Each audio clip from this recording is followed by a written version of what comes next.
Hello friends, welcome to my YouTube channel Samrat education. दोस्तों, आज के इस वीडियो में आप लोगों को बीएससी एग्रीकल्चर थर्ड सेमेस्टर के एक विषय फार्म मशीनरी एंड पावर का 11 मोस्ट इम्पॉर्टेंट क्वेश्चन कराने वाला हूं। तो दोस्तों, आप लोग वीडियो पूरा देखिएगा, इसमें से कुछ प्रश्न आपके एग्जाम में जरूर आएंगे। तो मैं इसके बाद 2 से 3 वीडियो और बताऊंगा। तो आप लोग जितना ये वीडियो बता रहा हूँ उसको आप लोग देख लेंगे तो आप लोगों की एग्जाम की तैयारी अच्छे तरीके से हो जाएगी और 75% क्वेश्चन इसी में से आपका फंसेगा। तो चलिए देखते हैं, पहला जो हमारा क्वेश्चन, पहला जो टॉपिक हुआ है उसमें दक्षता या थर्मल इफिशियंसी।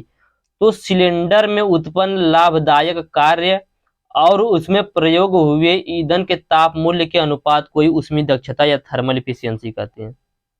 सिलेंडर में उत्पन्न लाभदायक कार्य, जो सिलेंडर में लाभदायक कार्य उत्पन्न हुआ है और उसमें जो ईंधन प्रयोग हुआ है उसी के ताप मूल्य के अनुपात को क्या कहते हैं, उसमें दक्षता कहते हैं। तो उसमें दक्षता आप लोग समझ गए होंगे। आगे चलते हैं। दूसरा टॉपिक है इंटरनल कंबस्टन इंजन, या जिसे शॉर्ट नेम में कहते हैं आईसी इंजन।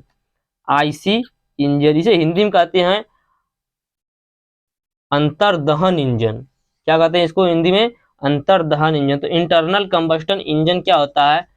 तो इसमें फ्यूल को सिलेंडर में ऑक्सीजन की अनुपस्थिति, इसमें जो फ्यूल होता है, जो ईंधन होता है, उसको सिलेंडर में ऑक्सीजन की उपस्थिति में जलाया जाता है और उससे जो शक्ति उत्पन्न होती है, जो पावर उत्पन्न होती है, उसे जो पिस्टन होता है वह क्या करता है, अपने अंदर ऑब्जर्व कर लेता है, खींच लेता है। तो दोस्तों उसी को कहते हैं इंटरनल कंबस्टन इंजन या आईसी इंजन। इसमें जो ईंधन होता है सिलेंडर के अंदर जलाया जाता है। तो चलिए देखते हैं, इसमें फ्यूल को सिलेंडर में ऑक्सीजन की उपस्थिति में जलाया जाता है और उत्पन्न शक्ति को पिस्टन द्वारा ऑब्जर्व किया जाता है। ऑब्जर्व मतलब दोस्तों सोख लिया जाता है, खींच लिया जाता है। इसका प्रयोग ट्रैक्टर, पनडुब्बी, मोटर गाड़ियों में किया जाता है। तो जो इंटरनल कंबस्टन इंजन होता है, इस प्रकार की जो इंजन होते हैं उनकी जो थर्मल इफिशियंसी होती है, उसमें दक्षता होती है, वह 40% तक होती है। तो यह था इंटरनल कंबस्टन इंजन। अब इसका इंपॉर्टेंस देखेंगे, महत्व क्या है इंटरनल कंबस्टन इंजन का, या इसे एडवांटेज भी कह सकते हैं। तो इन पर मौसम का कोई प्रभाव नहीं पड़ता है। जो इंटरनल कंबस्टन इंजन होते हैं इन पर मौसम का कोई प्रभाव नहीं पड़ता है। इंटरनल कंबस्टन इंजन विभिन्न आकारों पर उपलब्ध हो जाते हैं। दोस्तों जो आईसी इंजन होता है वो विभिन्न आकारों पर उपलब्ध हो जाता है।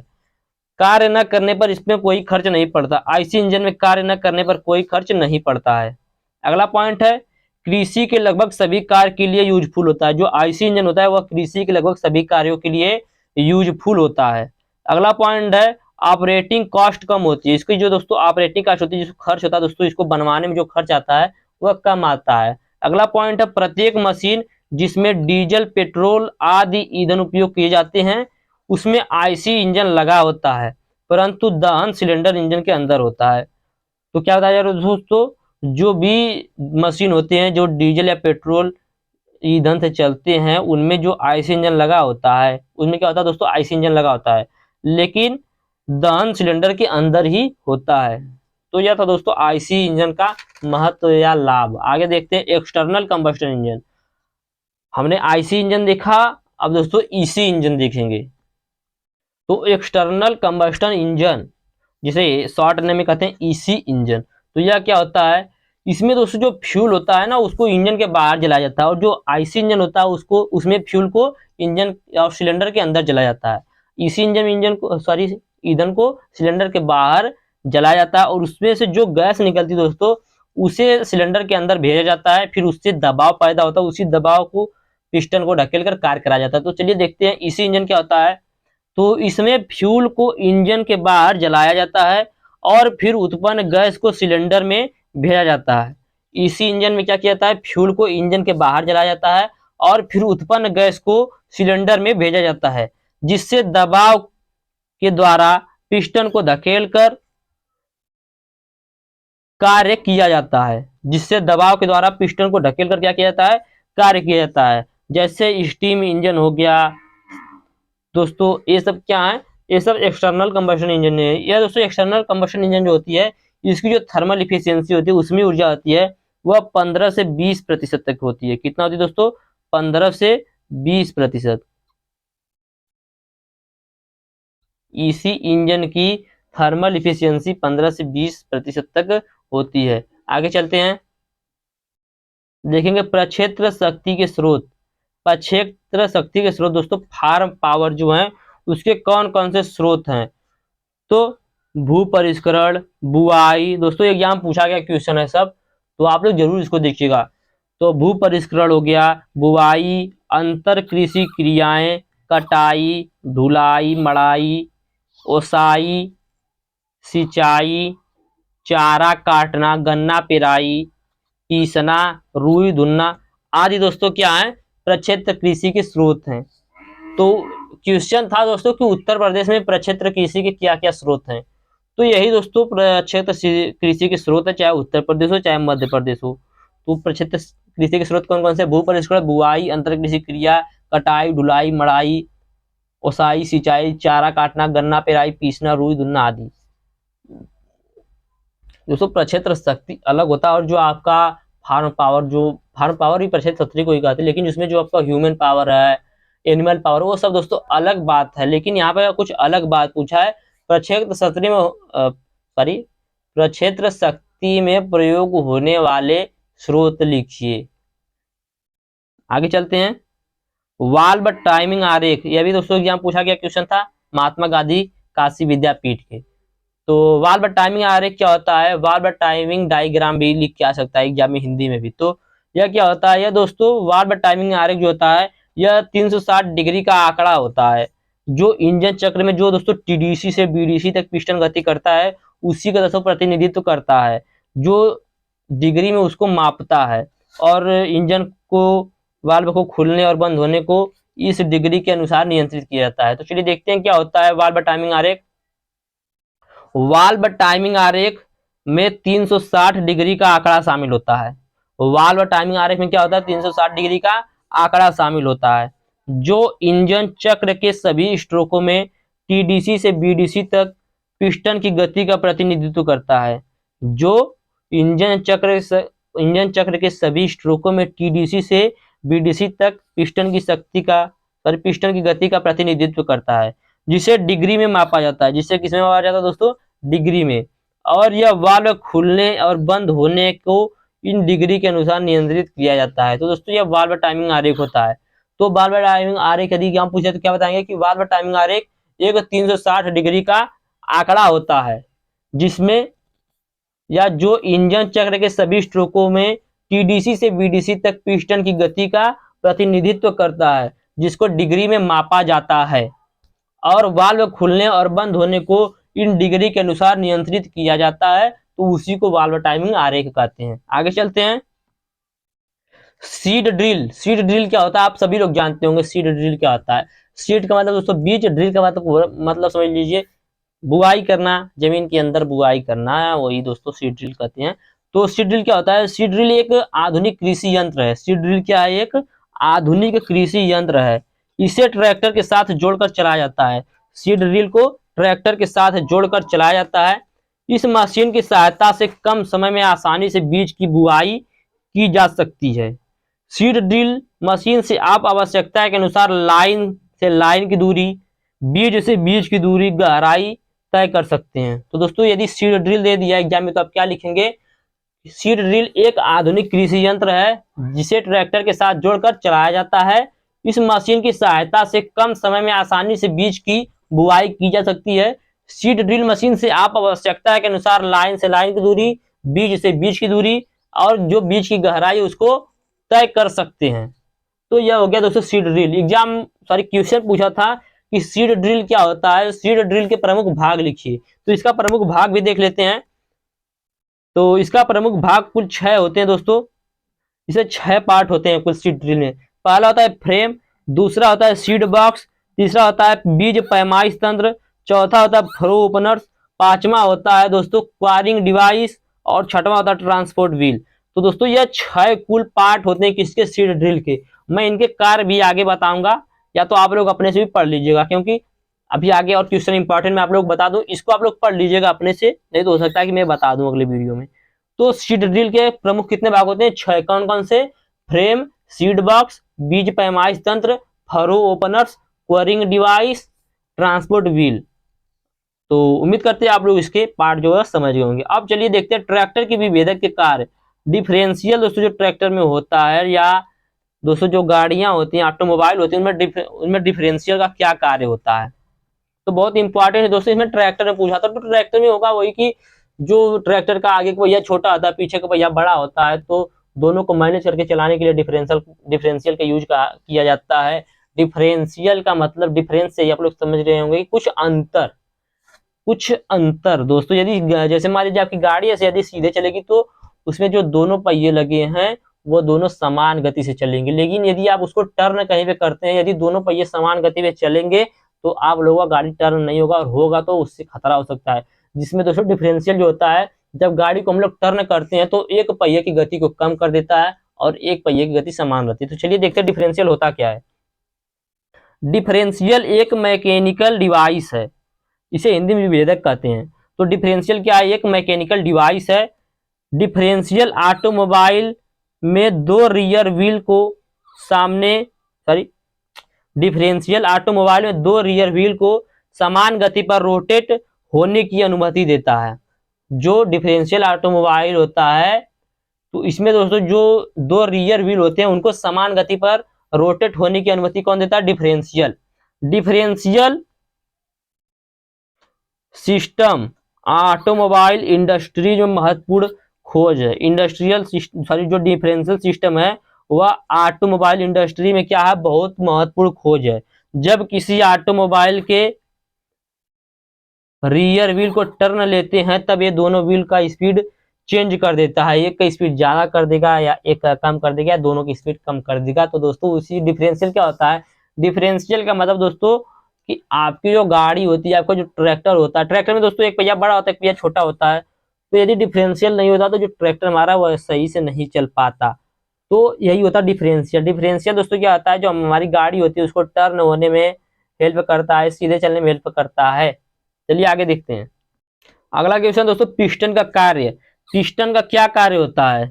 तो पिस्टन का कार्य दोस्तों बहुत आसान सा छोटा सा कार्य होता है पिस्टन का, लेकिन कार्य दोस्तों कहने के लिए छोटा लेकिन बहुत बड़ा कार्य करता है। तो पिस्टन जो होता है वह सिलेंडर में विस्तारित हो रही जो गैस होती है उसके बल को एक पिस्टन रॉड या कनेक्टिंग रॉड के माध्यम से क्रैंक शाफ्ट में स्थानांतरित कर देता है, जिससे वहां पे यूज होता है। तो पिस्टन का कार्य क्या होता है? पिस्टन का कार्य होता है सिलेंडर में विस्तारित हो रही, सिलेंडर में फैल रही गैस के बल को एक पिस्टन रॉड या कनेक्टिंग रॉड के माध्यम से क्रैंक शाफ्ट में स्थानांतरित करना। तो यही पिस्टन का कार्य है। पिस्टन का कार्य होता है सिलेंडर में विस्तारित हो रही गैस के बल को एक पिस्टन रॉड या कनेक्टिंग रॉड के माध्यम से क्रैंक शाफ्ट में स्थानांतरित करना। आगे देखेंगे four stroke engine. Four stroke cycle engine क्या होता है? तो दोस्तों आप लोग मैं पहले बता दूं कि होता क्या है। फोर स्ट्रोक साइकिल इंजन वह इंजन होता है जिसमें क्रैंक शाफ्ट की एक चक्कर पूरा करने में 4 स्ट्रोक की जरूरत पड़ती है, या 4 स्ट्रोक में क्रैंक शाफ्ट का एक चक्कर पूरा करता है, जिसमें दोस्तों उसको कितने डिग्री सेल्सियस घूमना पड़ता है? 720 डिग्री सेल्सियस घूमना पड़ता है। तो चलिए देखते हैं फोर स्ट्रोक इंजन होता क्या है। तो इन्हें इंजन के एक क्रिया चक्र को पूरा करने के लिए निम्न कार्य करने पड़ते हैं। तो कौन कौन से कार्य करने पड़ते हैं? तो पहले दोस्तों एयर और फ्यूल के मिश्रण को सिलेंडर के अंदर लेना होता है। क्या करना होता है? एयर और फ्यूल के मिश्रण को सिलेंडर के अंदर लेना होता है। उसके बाद अंदर लिए गए मिश्रण को कंप्रेस करना होता है। अंदर जो मिश्रण लिया गया उसको क्या करना होता है? कंप्रेस करना होता है। उसके बाद क्या होता है? कंप्रेस मिक्सचर को जलाकर शक्ति उत्पन्न करना होता है। कंप्रेस्ड मिक्सचर को जलाकर क्या करना होता है? शक्ति उत्पन्न करना होता है। उसके बाद जली हुई गैस को बाहर निकाला जाता है। तो यह दोस्तों 4 क्रिया होती है जो 4 स्ट्रोक में पूरा होती है। तो वे इंजन जो इन क्रियाओं को 4 स्ट्रोक में पूरा करते हैं उन्हीं को ही फोर स्ट्रोक साइकिल इंजन कहते हैं। तो फोर स्ट्रोक साइकिल इंजन समझ गए होंगे कि पहले क्या करता है? पहले हवा और ईंधन के मिश्रण को सिलेंडर के अंदर लिया जाता है, उसके बाद अंदर लिए गए मिश्रण को कंप्रेस करता है, कंप्रेस मिक्सचर को जलाकर शक्ति उत्पन्न करता है, फिर जली हुई जो गैस होती है उसको बाहर निकाल लिया जाता है। तो वह इंजन जो इन विधियों को 4 स्ट्रोक में पूरा करता है उसी को 4 स्ट्रोक से इंजन कहते हैं या चतुर्घात इंजन कहते हैं। अब देखेंगे इसका वर्किंग प्रिंसिपल, कार्य विधि या सिद्धांत। Working principle of four stroke IC engine या आईसी इंजन। तो इस इंजन की कार्यप्रणाली निम्नलिखित 4 स्ट्रोक में पूरा होती है, जिसमें पहला जो स्ट्रोक होता है वह होता है इनटेक स्ट्रोक और सक्शन स्ट्रोक। तो यह क्या होता है? तो मैं इसमें आप लोगों को मुख्य बिंदु भी बताऊंगा ताकि आप लोग सिर्फ मुख्य बिंदु याद कर लेंगे तो उसको देखकर पूरा आप लोग इसी कार्य विधि लिख लेंगे। तो इनटेक स्ट्रोक या सक्शन स्ट्रोक क्या होता है दोस्तों? यह जो स्ट्रोक होता है यह तब होता है जब दहन कक्ष में वायु और ईंधन का मिश्रण प्रवेश करता है। इनटेक स्ट्रोक या सक्शन स्ट्रोक तब होता है जब दहन कक्ष में वायु और ईंधन का मिश्रण प्रवेश करता है। इस स्ट्रोक में पिस्टन टीडीसी से बीडीसी की ओर बढ़ता है या नीचे से ऊपर की ओर जिसे कहते हैं। तो इस स्ट्रोक में क्या होता है, पिस्टन जो होता है वह नीचे से ऊपर की ओर बढ़ता है, टीडीसी से बीडीसी की ओर बढ़ता है, जिससे इनलेट वाल्व खुली रहती है। तो इनलेट वाल्व दोस्तों खुली रहती है तथा एग्जॉस्ट वाल्व बंद रहता है। जब दोस्तों जो ईंधन होता है या स्ट्रोक ईंधन का मिश्रण जो होता है वह टीडीसी से बीडीसी की ओर बढ़ता है तो इनलेट वाल्व खुला रहता है और एग्जॉस्ट वाल्व बंद रहता है। और इसका मुख्य बिंदु देख लेते हैं। तो इनटेक और सक्शन स्ट्रोक में क्या होता है, इनलेट वाल्व खुला रहता है, आउटलेट वाल्व बंद रहता है और क्रैंक शाफ्ट जो होती है, क्रैंक शाफ्ट रोटेशन दोस्तों जो होता है वह 180 अंश का होता है, 180 अंश का होता है। तो 4 डिग्री मिलाकर 720 अंश का होता है। तो पहले स्ट्रोक में क्या होता है 180 अंश तक का होता है, जिसमें दोस्तों इनलेट वाल्व खुला रहता है, आउटलेट वाल्व बंद रहता है। तो यह दोस्तों मुख्य बिंदु है, आप लोग इससे समझ के लिख सकते हैं। इसके बाद दूसरा स्ट्रोक हमारा है कंप्रेशन स्ट्रोक। कंप्रेशन स्ट्रोक तो यह क्या होता है, पिस्टन बीडीसी से टीडीसी की ओर बढ़ता है। इसमें दोस्तों जो पिस्टन होता है वह कहां से बढ़ता है, बीडीसी से टीडीसी की ओर बढ़ता है। इसमें दोनों वाल्व बंद रहते हैं। इसमें क्या होता है, दोनों वाल्व बंद रहते हैं। पिस्टन के ऊपर जाने से फ्यूल जलाया जाता है और दहन क्रिया टीडीसी से ठीक 30 सेकेंड पहले आरंभ होती है। जब टीडीसी से दोस्तों टीडीसी तक पहुंचने से ठीक 30 सेकेंड पहले जो दहन की क्रिया होती है वह आरंभ हो जाती है। और जो डीजल इंजन होता है उसमें इसी समय डीजल इंजेक्ट किया जाता है। तो दोस्तों यह कंप्रेशन स्ट्रोक था। कंप्रेशन स्ट्रोक क्या होता है, तो पिस्टन जब बीडीसी से टीडीसी की ओर बढ़ता है तो इसमें दोनों वाल्व बंद रहते हैं। पिस्टन के ऊपर जाने से फ्यूल जलाया जाता है, दहन की क्रिया टीडीसी से ठीक 30 सेकेंड पहले आरंभ होती है। डीजल इंजन में इसी समय डीजल इंजेक्ट किया जाता है। इसके प्रमुख बिंदु कौन कौन से हैं, तो इनलेट वाल्व बंद रहता है। इसमें दोस्तों जो हमारा कंप्रेशन स्ट्रोक है इसमें इनलेट वाल्व बंद रहता है, आउटलेट वाल्व बंद रहता है। और क्रैंक शाफ्ट रोटेशन जो होता है इसमें भी 180 अंश का होता है और कुल मिला के 360 डिग्री तक का दोस्तों रोटेशन हो चुका रहता है 2 स्ट्रोक में। अब तीसरा स्ट्रोक देखते हैं जिसका नाम है पावर स्ट्रोक और इग्निशन स्ट्रोक। पावर स्ट्रोक या इग्निशन स्ट्रोक तो दोस्तों जली हुई गैस पिस्टन से ऊपर से नीचे की ओर धकेलती है तथा दोनों वाल्व बंद रहते हैं। पावर स्ट्रोक में क्या होता है, जो जली हुई गैस होती है वह पिस्टन से ऊपर से नीचे की ओर धकेलती है या पिस्टन को ऊपर से नीचे की ओर धकेलती है और दोनों वाल्व बंद रहते हैं। तो इसका प्रमुख बिंदु क्या है, इसमें इनलेट वाल्व आउटलेट वाल्व दोनों बंद रहते हैं और क्रैंक शाफ्ट की जो गति होती है 180 डिग्री से रोटेशन करती है। कुल मिलाकर 540 डिग्री रोटेट हो चुका रहता है। उसके बाद चौथा जो हमारा स्ट्रोक होता है वो होता है एग्जॉस्ट स्ट्रोक। तो इसमें क्या होता है दोस्तों, जैसे ही पावर स्ट्रोक के दौरान पिस्टन बीडीसी तक पहुंचता है तो दहन पूरा हो जाता है, पिस्टन नीचे से ऊपर जाता है तथा इनलेट वाल्व से गैस बाहर निकल जाती है। तो इसमें प्रमुख बिंदु क्या है, इसमें प्रमुख बिंदु है कि इनलेट वाल्व बंद रहता है, आउटलेट वाल्व खुला रहता है और क्रैंक रोटेशन 180 डिग्री का इसमें भी होता है और पूरा मिला के 720 डिग्री का रोटेशन हो जाता है, जिससे दोस्तों हमारा जो 4 स्ट्रोक होता है वह पूरा हो जाता है। तो यह था working principle of 4 stroke engine. 4 stroke engine हो गया। अब देखेंगे 2 स्ट्रोक इंजन होता क्या है। 2 स्ट्रोक इंजन क्या होता है, वह इंजन जो एक सिलेंडर को 2 स्ट्रोक में क्रैंक शाफ्ट के एक चक्र को पूरा करती है उसी को 2 स्ट्रोक साइकिल इंजन कहते हैं। अर्थात इस इंजन की एक साइकिल 2 स्ट्रोक में पूरा होती है। तो यहीं से आप लोग 4 स्ट्रोक का भी समझ सकते हैं कि वह इंजन जो एक सिलेंडर को 4 स्ट्रोक में क्रैंक शाफ्ट का एक चक्कर को पूरा करती है तो उसी को 4 स्ट्रोक साइकिल इंजन कहते हैं। अर्थात इस इंजन की एक साइकिल 4 स्ट्रोक में पूरा होती है, उसे 4 स्ट्रोक इंजन कहते हैं। 2 स्ट्रोक इंजन क्या होता है, वह इंजन जो एक साइकिल को 2 स्ट्रोक में क्रैंक शाफ्ट के एक चक्र को पूरा करती है उसे 2 स्ट्रोक साइकिल इंजन कहते हैं। तो ये हो गया दोस्तों 2 स्ट्रोक साइकिल इंजन और 4 स्ट्रोक साइकिल इंजन। आगे देखेंगे 4 स्ट्रोक साइकिल इंजन के प्रमुख भाग कौन कौन से, प्रमुख पार्ट कौन कौन से होते हैं। तो इसमें प्रमुख भाग होता है पिस्टन। 4 स्ट्रोक इंजन प्रमुख भाग कौन कौन सा होता है दोस्तों, पिस्टन। दूसरा होता है क्रैंक शाफ्ट, तीसरा होता है कनेक्टिंग रॉड, चौथा होता है इनलेट और आउटलेट वाल्व, पांचवा होता है स्पार्क प्लग। तो यह दोस्तों 4 स्ट्रोक इंजन और 2 स्ट्रोक इंजन दोनों के प्रमुख भाग हम कह सकते हैं। तो कौन कौन सा, piston, crank shaft, connecting rod, inlet और आउटलेट वाल्व, स्पार्क प्लग। आगे देखते हैं दोस्तों कृषि मशीनरीकरण के क्या लाभ हैं। कृषि मशीनरीकरण के क्या लाभ हैं दोस्तों, बहुत इंपॉर्टेंट क्वेश्चन एग्जाम पूछ सकता है। तो इसको मैं आप लोगों को बताऊंगा लेक्चर के माध्यम से, थोड़ा थोड़ा पॉइंट पॉइंट बता देता हूं। तो पहला जो हमारा पॉइंट हुआ उत्पादन में वृद्धि। तो कृषि मशीनरीकरण से दोस्तों हमारा उत्पादन होता है उसमें वृद्धि होती है। कैसे दोस्तों, कृषि कार्यों को मशीनों के द्वारा करने से क्या होता है दोस्तों, हमारी उपज में अधिक वृद्धि होती है। जैसे दोस्तों ट्रैक्टर द्वारा बैलों की तुलना में अधिक गहराई तक जुताई नहीं की जा सकती, जिसके फलस्वरूप भूमि की उर्वरता शक्ति बढ़ती है। और बहुत सी जो पड़ती खेती होती है, जिसे पड़ती कहते हैं, पड़ती खेती भूमि को ट्रैक्टर द्वारा जुताई करके कृषि योग्य बनाया जा सकता है। आज के आज भारत के खाद्यान्नों की उपज में वृद्धि के कारण अच्छी किस्म के बीज के साथ साथ ट्रैक्टर द्वारा कृषि योग्य नई भूमि तैयार करना भी है। तो यह दोस्तों कृषि मशीनरीकरण के लाभ में पहला उत्पादन वृद्धि। दूसरा उत्पादन पर क्रम व्यय। तो दोस्तों मशीनों के प्रयोग से भूमि के प्रत्येक भाग को सुचारू रूप से उपयोग में लाया जाता है। मशीनीकरण से कृषि कार्य कम समय में किया जाता है, जिसके कारण धन की बचत होती है। जैसे दोस्तों सीड ड्रिल द्वारा गेहूं की बुआई करना तथा देसी हल की तुलना में सस्ता पड़ता है। इसी तरह से मड़ाई और ओसाई भी मशीनों के प्रयोग से सस्ती पड़ती है।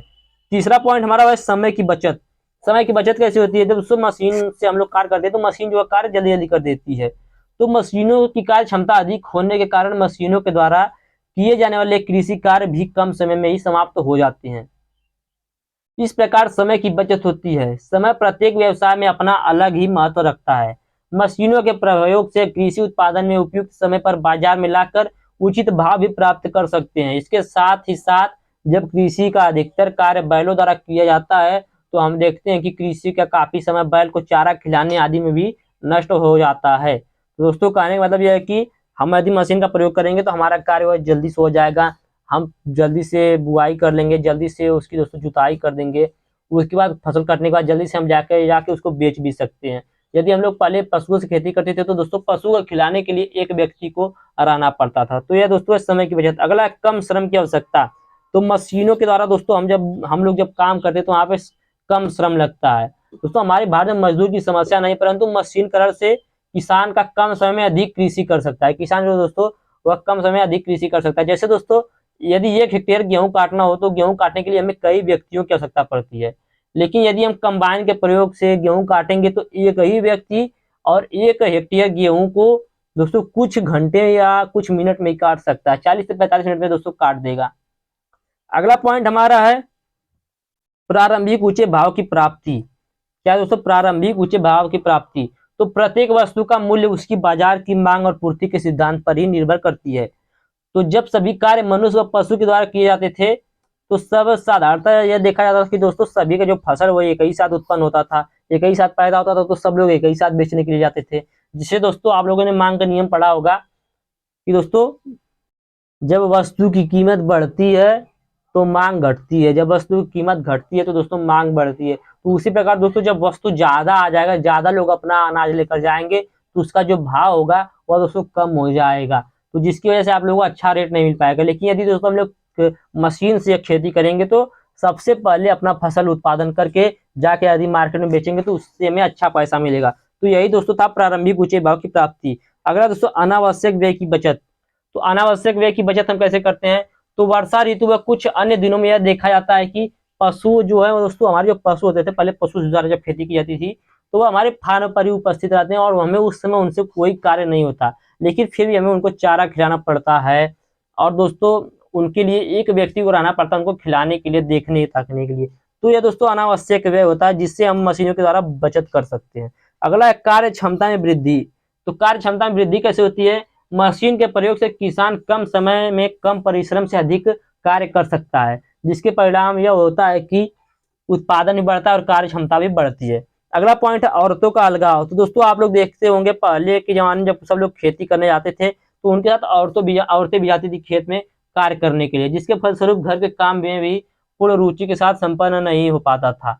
अब दोस्तों मशीन आने की वजह से औरतों को खेत में जाने की ज्यादा जरूरत नहीं पड़ती है। अगला दोस्तों भूमि सुधार। भूमि सुधार में भी दोस्तों कृषि मशीनरी का अपना भूमिका निभाता है। भारत में काफी भूमि ऊंची नीची जंगलों इत्यादि के रूप में बेकार पड़ी है, तो बड़े ट्रैक्टर या बुलडोजर आदि की सहायता से इनकी कृषि योग्य बनाकर इन पर फसल उत्पादन किया जाता है। अगला है दूसरे व्यवसाय की स्थापना। तो दूसरे व्यवसाय की स्थापना भी कर सकते हैं दोस्तों।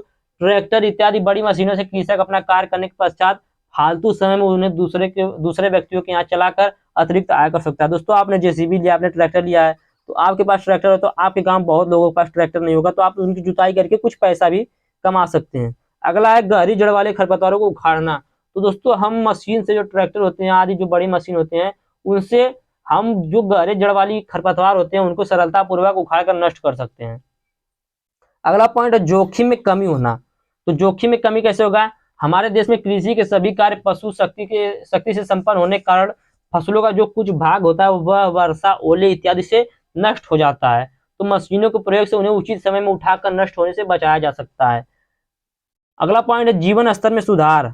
अब जीवन स्तर में सुधार भी दोस्तों आता है किससे? कृषि मशीनरीकरण से। कैसे? दोस्तों मशीनों के प्रयोग से कृषक कम समय में कम लागत द्वारा अधिक आय करता है, जिससे अधिक आय होने पर उनका जीवन स्तर ऊंचा उठ जाता है और जीवन में सुधार होता है। अगला है दोस्तों स्वास्थ्य में सुधार। अब स्वास्थ्य में सुधार कैसे होता है? तो भारतीय कृषक जो होता है मानव व पशु शक्ति के स्थान पर मशीनों के प्रयोग से स्वयं को प्रतिकूल अवस्था जैसे वर्षा आदि, धूल इत्यादि से बचाकर स्वास्थ्य में सुधार कर सकता है। पहले दोस्तों क्या होता था, बारिश रहे चाहे बाढ़ है चाहे कुछ भी हो दोस्तों, आप लोगों को खेत में काम करना पड़ता था, क्योंकि उस समय मशीनें नहीं थी। आज के समय मशीनें आ गई जिसकी वजह से कार्य नहीं करना पड़ता। अगला पॉइंट दोस्तों लास्ट है राष्ट्र का औद्योगिकीकरण। राष्ट्र का औद्योगिकीकरण, कृषि का विकास होने से दोस्तों देश में कृषि यंत्रों के निर्माण की आवश्यकता होगी, जिससे राष्ट्र का औद्योगिकीकरण होगा, राष्ट्र का विकास होगा। तो दोस्तों यह था कृषि मशीनरीकरण का लाभ। तो उम्मीद करते हैं आप लोग को पूरा वीडियो समझ में आया होगा जो भी मैंने बताया। वीडियो अच्छा लगा तो वीडियो को लाइक कीजिएगा, चैनल को सब्सक्राइब कीजिएगा और अपने दोस्तों के पास शेयर भी जरूर कीजिएगा। धन्यवाद, जय हिंद।